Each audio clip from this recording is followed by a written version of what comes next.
ইনফেকশনটা ঠোঁটে তোমার কি হয়েছিল? ঠোঁটে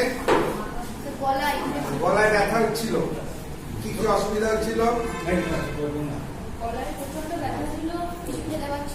কিছু খেতে পারছিল না, কথা বলতে পারছিল না, হোয়ার্ডনেস মানে একটা হোয়ার্ডনেস এসেছিল, তাই তো? মানে গলার আওয়াজও চলে গেছিল, ঠিক আছে? তার মানে ঠোঁট ইনফেকশন কত রকমের হতে পারে? তারপর স্যার ফ্যারিনজাইটিস হতে পারে, তাই তো? সে যাই হোক না কেন বিভিন্ন আইটিস হতে পারে। কারণটা কি? কোনো ব্যাকটেরিয়াল ইনফেকশন হতে পারে, কোনো প্যারাসাইটিক হতে পারে, কোনো ছত্রাক ঘটিত হতে পারে, কোনো ভাইরাল হতে পারে, হতে পারে।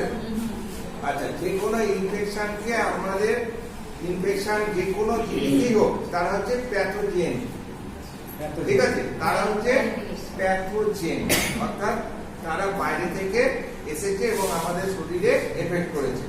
এখানে আমার এই অঞ্চলটা এফেক্ট করেছে, এই অঞ্চলের মধ্যে যত অঙ্গ আছে তাদেরকে যে কোনো জায়গায় একটা ইনফেকশন হলে পরে তার এসে ইনফ্লামেশন হয়, তাই তো?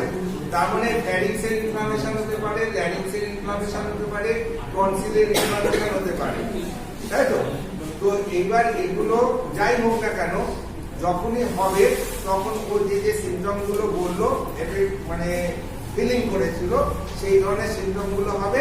তার সঙ্গে জ্বর থাকতেও পারে, নাও থাকতে জ্বর ছিল, তাহলে যখনই জ্বর থাকছে তার মানে প্যাথোজেন গুলো প্যাথোলজিক্যাল লেভেলে চলে যাচ্ছে, সেই জন্য ওর এই টেস্ট গুলো করার কোনো যুক্তি ছিল, ঠিক আছে? এটা মানে আর কি জাস্ট ওর আলাদা কোনো বিপদ হতে পারে কিনা সেটা জানার জন্য এই টেস্টটা করা হয়েছে। এই টেস্টে কি করা হয়েছিল? মেনলি সিবিসি করা হয়েছিল। শুনে নাও, সিবিসি বলতে কি? Complete blood count. সেক্ষেত্রে দেখো কমপ্লিট ব্লাড কাউন্ট সিবিসি কথাটাকে বলি আমরা সিবিসি, ঠিক আছে? এখানে আমরা কি কি দেখি? দেখো এখানে আমরা পিসি দেখি, মানে টোটাল কাউন্ট কার WBC RBC আর প্লেটলেট, এই যে টোটাল কাউন্টটা দিচ্ছে। ফার্স্ট হচ্ছে পিসি মানে হচ্ছে টোটাল কাউন্ট কার WBC RBC।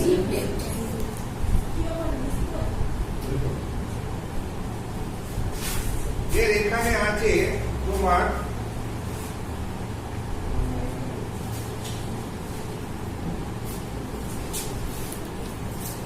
ব্রেনের কাছে 2.6 লাখ, ব্রেনের কাছে 2.6 লাখ, ঠিক না ভুল? প্লেটের আছে 2.6 লাখ, মানে 2,60,000, ঠিক আছে না ভুল আছে? নর্মাল রেঞ্জ কত? 4 মধ্যে থাকলে যেমন, ঠিক আছে? 2 থেকে 4 লাখ হচ্ছে নর্মাল রেঞ্জ, 2 থেকে 4 লাখ নর্মাল রেঞ্জ, এর আছে 2.6 লাখ। তাহলে কি বলবো? এটা নর্মাল, ঠিক আছে? আচ্ছা, WBC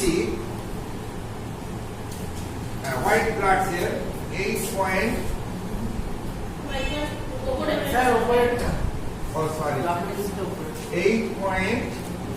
তোমার এখানে দিয়েছে 8.450, মানে 8,450 পার CUM।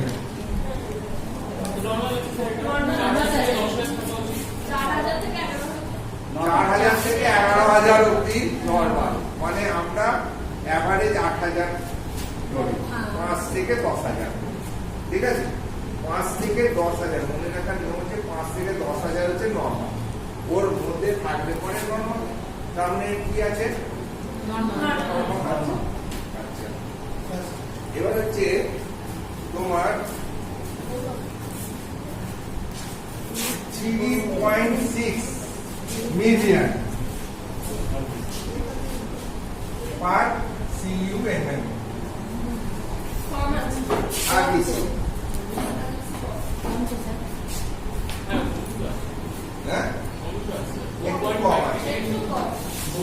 মেয়েদের ক্ষেত্রে তোমার ধরে নাও একটু কম থাকে, মেয়েদের ক্ষেত্রে 4 থেকে 5, 4 থেকে 5 এর প্রায় 3.6 মিলিয়ন আছে, মানে রক্ত একটু কম আছে, যেটা মেয়েদের ক্ষেত্রে, ইন্ডিয়ান মেয়েদের ক্ষেত্রে স্বাভাবিক। বুঝেছো? কারণ এই তিনটেকে বলি আমরা ডিসি। এবার যখন ডিসি তে যাব, ডিসি মানে কি? ডিসি মানে কি জানেন? Differential count. ডিসি মানে যে ডিফারেন্সিয়াল কাউন্ট, এতগুলো সেলের মধ্যে কাদের ডিফারেন্স আছে? পরিষ্কার। তাহলে এর যে ডিফারেন্স গুলো আছে তারা কত পার্সেন্টেজে মাত্রায় আছে, ইয়েস, তাদেরকে বলি আমরা ডিসি। না না, চলে যাবে।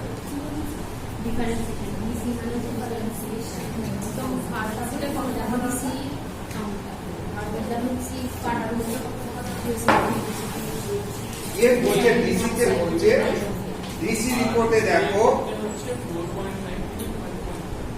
Neutrophil, lymphocyte, eosinophil, monocyte, basophil, এই পাঁচটা কত পার্সেন্টেজে আছে? নিউট্রোফিল থাকে সাধারণত 60 থেকে 70%, তাই তো?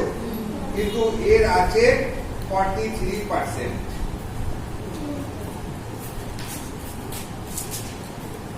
নিউট্রোফিল in 43% পাওয়া গেছে এখানে। লিম্ফোসাইট পাওয়া গেছে তোমার 25%।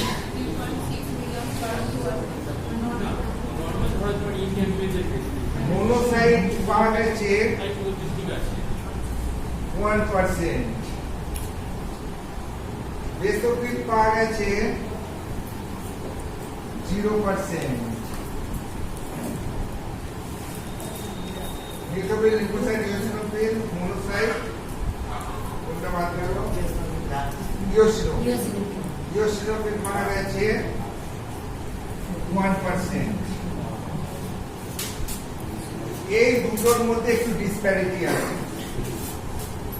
আর মোনোসাইট, লিম্ফোসাইটটা বেড়ে গিয়ে মোনোসাইটের পরিমাণটা কমে গেছে, কারণ মোনোসাইট থাকে 5 থেকে 10%,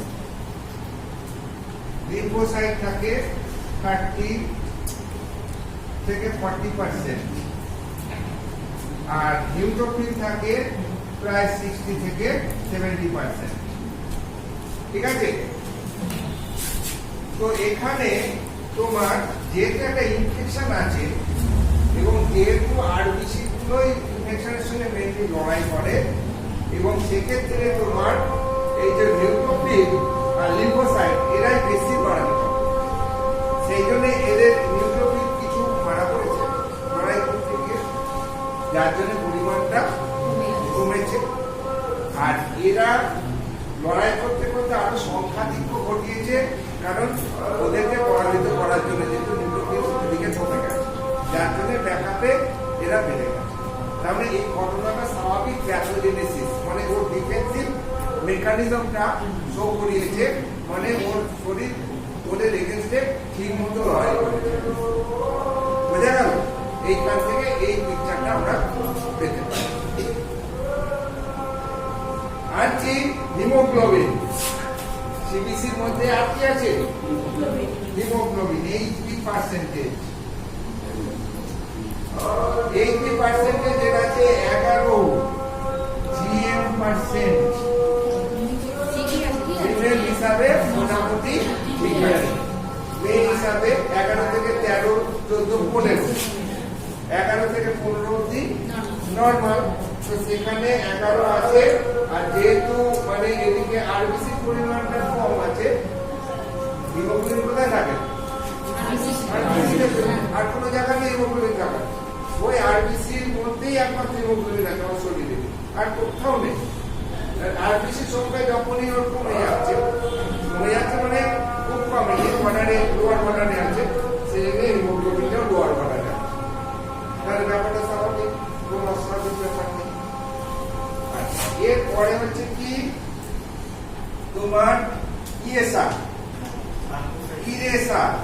এর সঙ্গে আর কি থাকে সিবিসিতে ইএসআর থাকবে।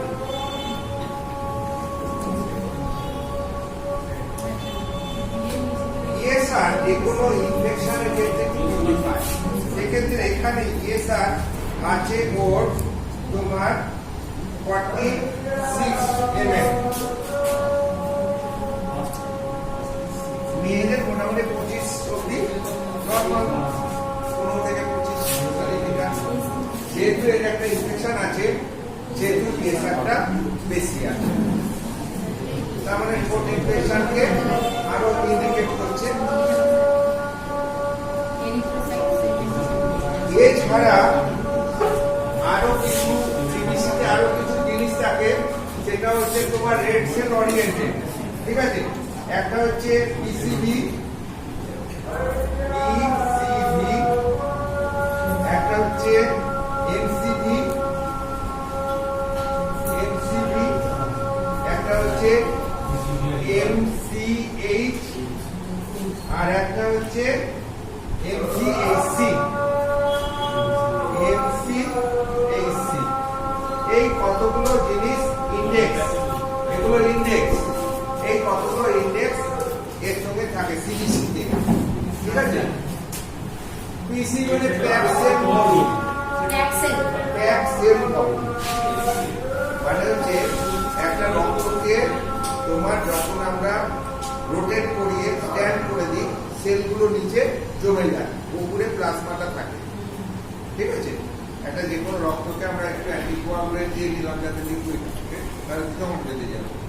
অ্যান্টিকোয়াগুলেন্ট দিয়ে আমাদের যে রোটেটিং মেশিন আছে 3000 পার মিনিট রোটেট করে ওকে যদি স্ট্যান্ড করে রাখি, এরকম টেস্ট টিউবে ব্লাড নিয়ে তো নিচে সেলুলার অংশটা নিচে জমা করে যাবে, উপরে প্লাজমা থাকবে। নর্মালি দেখা যায় প্লাজমা হচ্ছে, আমরা অ্যাভারেজ ধরি 55%, 45% সেলুলার, এটা তো ধরি। অর্থাৎ হিমাটোক্রিট ভ্যালুটা হচ্ছে তোমার কতটা পরিমাণে আছে, এর হচ্ছে হিমাটোক্রিট ভ্যালু বা প্যাক সেল ভলিউম আছে 33%।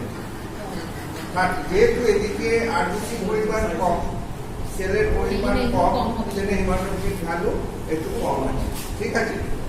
আর কি আছে এখানে, ওর ক্ষেত্রে এটা হিমাটোক্রিট ভ্যালু 33%, আর হচ্ছে এমসিভি হচ্ছে এমসিভি 84.6, আর হচ্ছে এমসিএইচ 28 তোমার এমসিএইচ 20.6%, আর এমসিএইচসি 33.4%।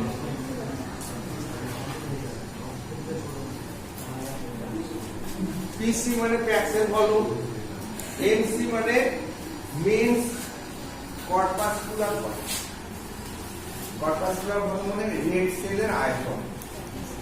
একটা রেড সেলের আয়তন এমনি আমাদের থাকে তোমার 87 অ্যাভারেজ, আছে ওর 84.6, ঠিক আছে। মিন্স কর্পাসকুলার হিমোগ্লোবিন, একটা আরবিসির মধ্যে কতটা হিমোগ্লোবিন আছে, 29 মিলিগ্রাম নরমালি থাকে হিমোগ্লোবিন। তো সেখানে মানে এটা 28 থেকে 33 অবধি করে ভ্যারি করে। 29 হচ্ছে নরমাল, 29 মিলিগ্রাম হিমোগ্লোবিন একটা আরবিসির মধ্যে থাকে, এটা হচ্ছে নরমাল থাকে। তো ওর আছে 28.6 নরমাল আছে। এমসিএইচসি মানে মিন কর্পাসকুলার হিমোগ্লোবিন কনসেন্ট্রেশন, মিন কর্পাসকুলার হিমোগ্লোবিন কনসেন্ট্রেশন, একটা আরবিসির মধ্যে যতটা হিমোগ্লোবিন আছে তার গাঢ়ত্ব কতটা, কনসেন্ট্রেশন কতটা আছে, একাতে হয়ে আসে না ডিপ হয়ে আসে। হিমোগ্লোবিন যত বেশি থাকবে ডিপ হয়ে থাকবে, যত হিমোগ্লোবিন কম থাকবে ফ্যাকাসে থাকবে। এনিমিয়া যাদের আছে তাদের এমসিএইচসিটা কম থাকবে, এনিমিয়া। তার মানে এর এক্ষেত্রে কত আছে দেখো, এমসিএইচসি 33.4%, 30 থেকে 35 এর মধ্যেই থাকে নরমাল যেটা। তো আছে 33, মানে এটাও মোটামুটি ভাবে ঠিক আছে। ঠিক আছে, তার মানে সিবিসি রিপোর্ট শো করছে ওর শরীরে একটা ইনফেকশন হয়েছিল, তার এগেন্স্টে ওর শরীর খুব ভালোভাবেই লড়াই করছে, করে অ্যাচিভ করেছে, ভালো হয়ে গেছিল। তো তার মানে অন্য যে সমস্ত সন্দেহগুলো করেছিল সেগুলো কিছুই নেই। যেমন হচ্ছে তোমার কি ভাইরাস এফেক্ট হয়েছিল, সেসব ইনফেকশন, সেটা ব্যাকটেরিয়া হতে পারে, যদি ব্যাকটেরিয়াল হয়েছিল, ভাইরাস ব্যাকটেরিয়াল হয়েছিল বলে অ্যান্টিবায়োটিক খাইছিল। কি অ্যান্টিবায়োটিক দিয়েছিল? কারণ হেলদি যা দেখা যাচ্ছে ব্যাকটেরিয়াল ইনফেকশন হয়েছিল, কারণ ব্লাড সুগার ঠিকই আছে।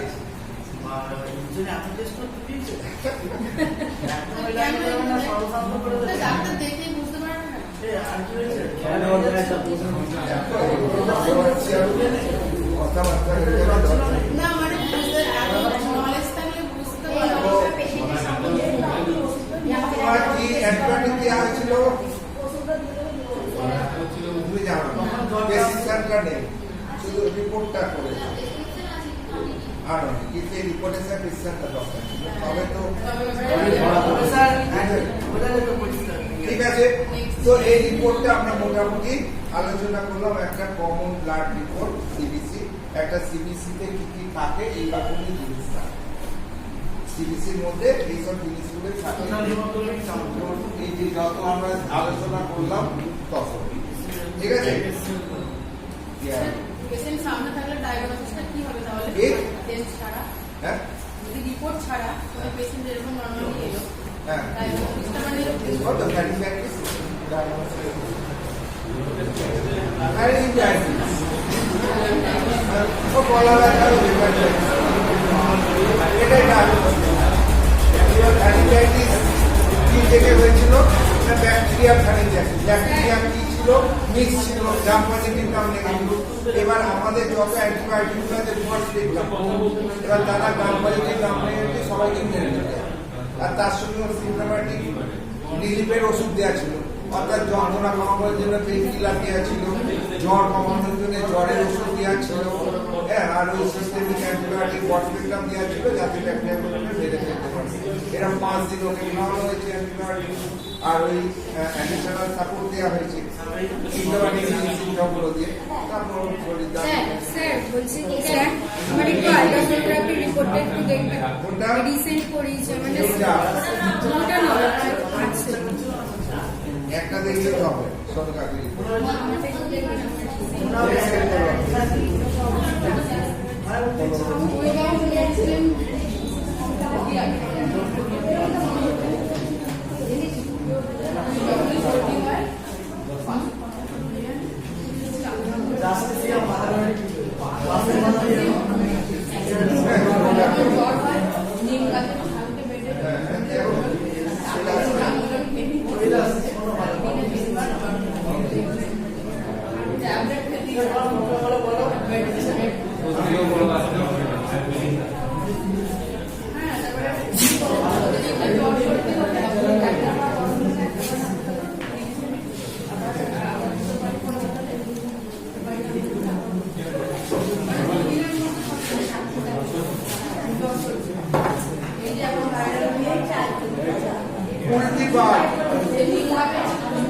রুগীর নাম হচ্ছে বুলটিবাগ, বয়স হচ্ছে কত তোমার 24, ঠিক আছে।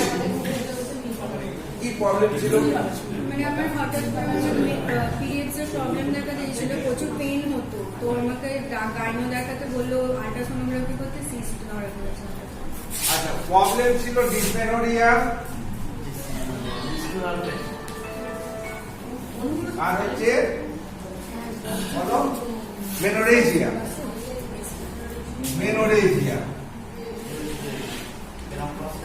আমরা এগুলো গাইনিতে পড়েছি, ওর এই প্রবলেম ছিল। পিরিয়ডের ডেট কি ছিল? এলএনপি বলো। লেট হতো স্যার। আগে এলএনপিটা বলো, এই দুটো তিনটে এলএনপি বললেই বোঝা যাবে। কি করে বুঝবে যে আমি যদি ডিউরেশনটা না জানি রেটটা বুঝবো কি করে? আমার ওই ডেটের তারিখ করে মানে আমার যে রেটে হচ্ছে, আমার যদি ডিউরেশন না থাকে আমি বুঝবোটা কি করে? আমি ধরে এলএমপি না জানা থাকলে আমি বুঝবোটা কি করে আমার রেটে হচ্ছে না আগে হচ্ছে? সেটাই তো জানি না এলএমপিটা কি মানে হচ্ছে পিরিয়ডের ফার্স্ট ডেটা, লাস্ট পিরিয়ডের ফার্স্ট ডেটা। তাহলে কি করে বলছে যে তোমার দেরিতে হচ্ছে? ডাক্তারই বললো আমি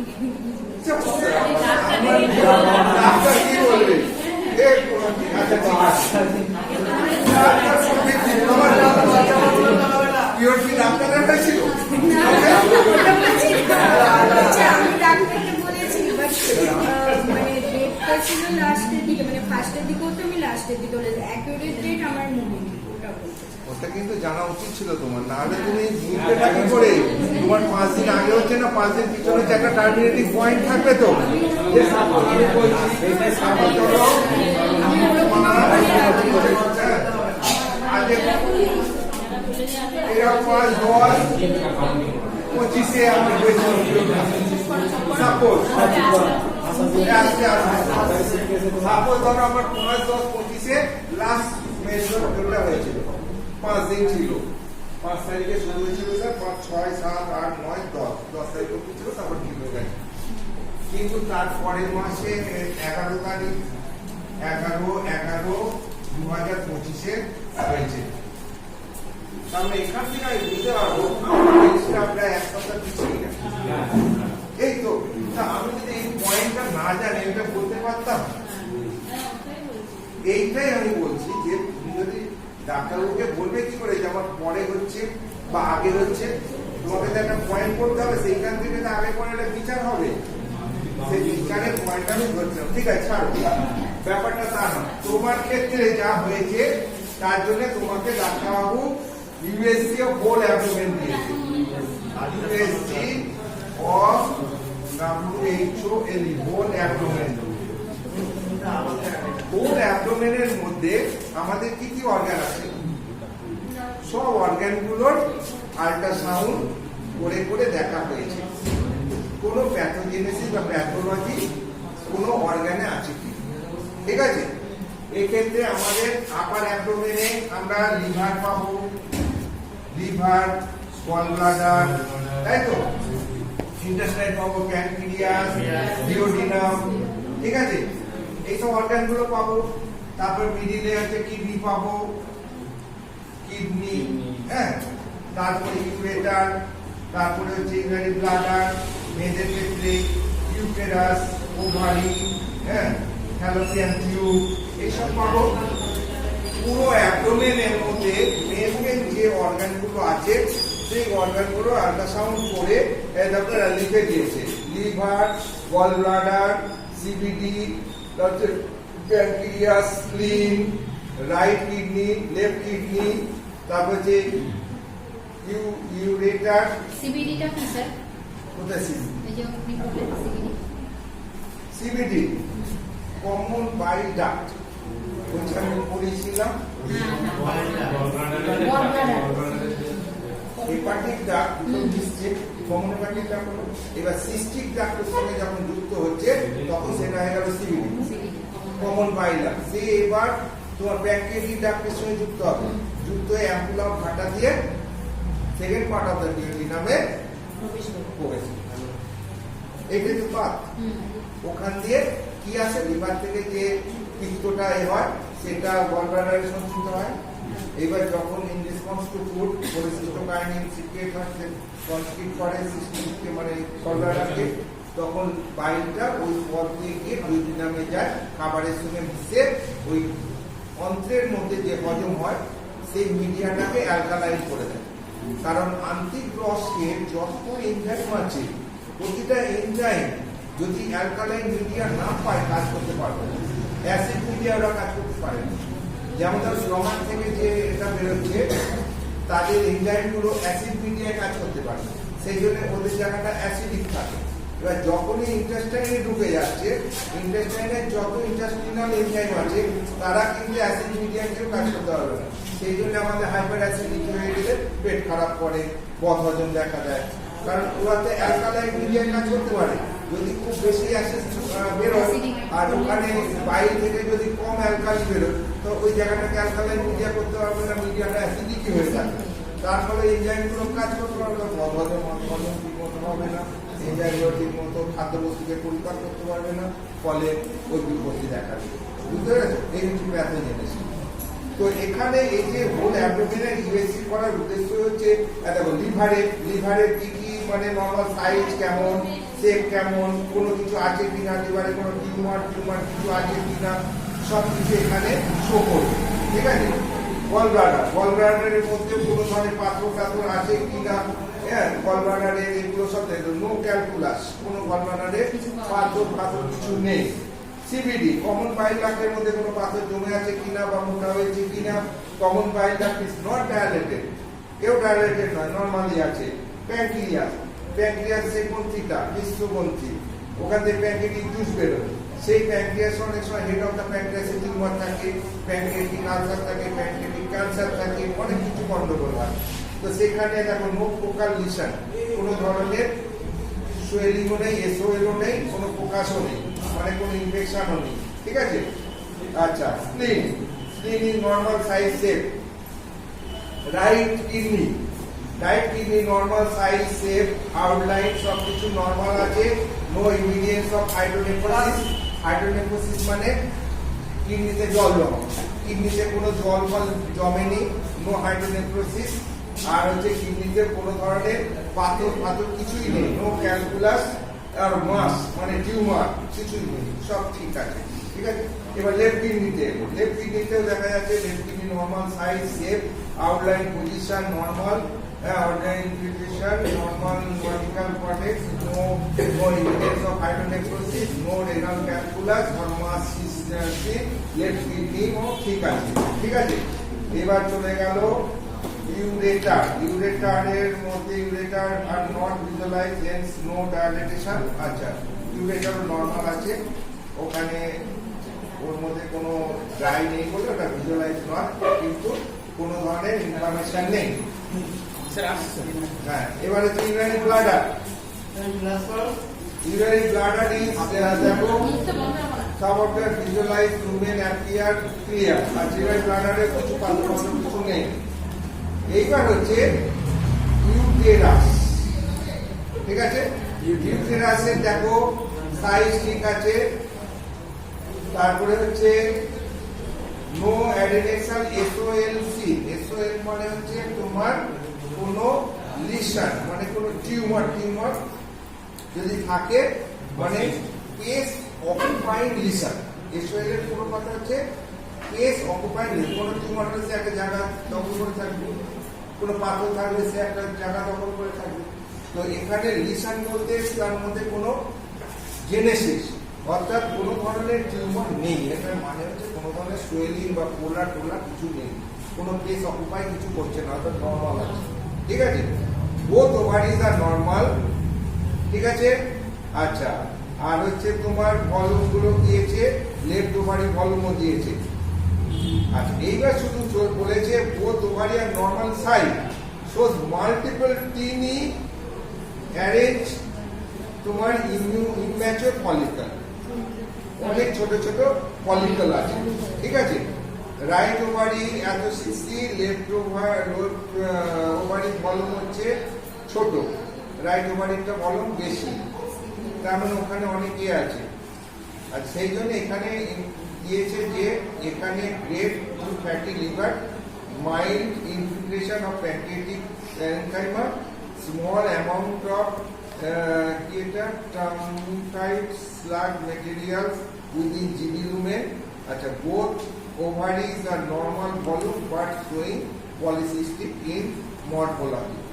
দেখো তোমার এগুলো যা আছে সবই নর্মাল, এগুলো তেমন কিছু নয়, শুধু ওই যে যেটা দিয়েছে পলিসিস্টিক ওভারিয়ান ডিজিজ, হ্যাঁ, সেটাও কমন, কারণ অধিকাংশ মেয়েদেরই পলিসিস্টিক ওভারিয়ান হয়।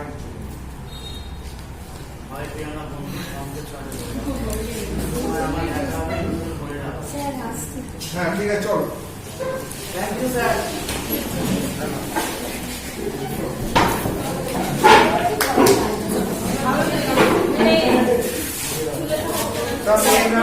হবে